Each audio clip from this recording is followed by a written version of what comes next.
අපි නෙවෙයි බංකොලොත් කරේ හැම එකම කරන්න දෙන්නේ නැතුව උද්ඝෝෂණය කරලා මිනි මාර්ලා 69 80000කට විතර රට කෙලවලා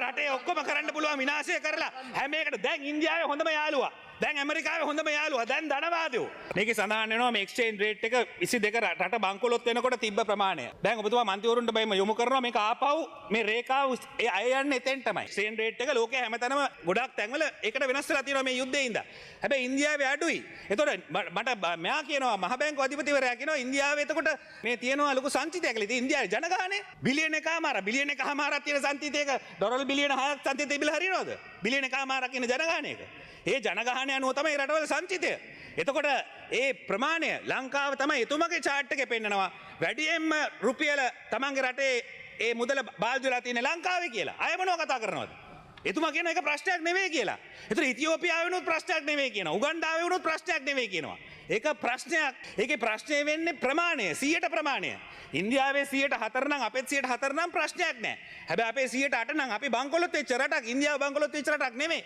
අපි අමාරුවෙන් බංකොලොත් කරේ අපි නෙවෙයි බංකොලොත් කරේ හැම එකම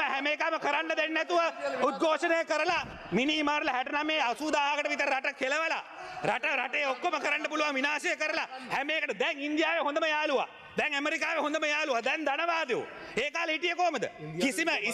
කිසිම ප්‍රජාතන්ත්‍රවාදී වැඩක් දියුණු ආර්ථිකයක් කර රටක් කරන්න දුන්නේ නැහැ මහවැලිය ඇඟලුම් කර්මාන්තයේ මේ ඔක්කොම විරුද්ධ වුණා දැන් ඒවෙන් තමයි ජීවත් වෙන්නේ 150ක් විදුලිය හම්බෙන්නේ මහවැලියෙන් ඒව ගැන කතා කරන්නේ අශෝක් ලේලන් බස් ගිනි තිබ්බා හැම ව්‍යාපාර ගිනි තිබ්බා මිනිස්සු ඝාතනය කරා මිනිස්සු විනාශ කරා බිලියන 200කට ඩොලර් බිලියන 200කට අධිකයි ඒ විනාශය ඒ හින්දා ඒ කාපු කැවිල්ල තමයි තාම කන්නේ මෙරට විනාශ කරලා ඒ හින්දා තවත් වෙලා කතා කරනවා මේකත් කරගන්න බැරුව කෙලවලා තියෙන්නේ නියෝජක කතානායකතුමනි කතා කරලා නැහැ කතා කරන්නේ මන්ත්‍රීවරයා මම ගත්තොත් ඉතිහාසය මම පෙන්නන්න මට වෙලාවක් දුන්නොත් ඔබතුමා විනාඩි 5ක් දුන්නොත් ඉතිහාසය කිව්වොත් ඉතිහාසය පෙනේ මොකද්ද කියලා පෙනේ ඔය හැංගිලා ඉන්නේ ඔය මූණු පිටිපස්සේ